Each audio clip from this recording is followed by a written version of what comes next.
বাবার লেখা শেষ চিঠি। রুনি শহরের ব্যস্ত জীবনে এতটাই জড়িয়ে পড়েছিল যে গ্রামের বাড়িতে বাবার সাথে দেখা করতেও যায়নি।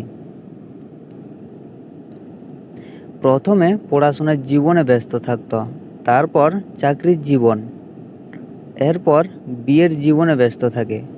বাবা মাঝে মাঝে ফোন করতেন, চিঠি লিখতেন, রনি পড়তো না।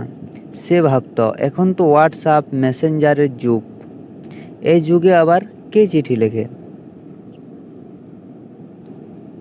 একদিন সন্ধ্যাবেলায় রনির ফোনে একটি খবর আসে, আপনার বাবা আর নেই। রনি পুরো স্তব্ধ, যেন অনেকগুলো কথা বলা বাকি ছিল, সব অসমাপ্ত থেকে গেল। সে ছুটে যায় গ্রামে। বাবার ঘরে ঢুকে সব কিছু একবারে ছুঁয়ে দেখছিল।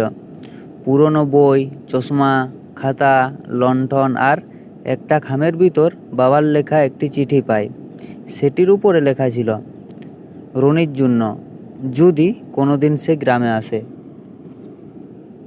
চিঠির ভিতরে লেখা ছিল, আমার আদরের ছেলে রনি,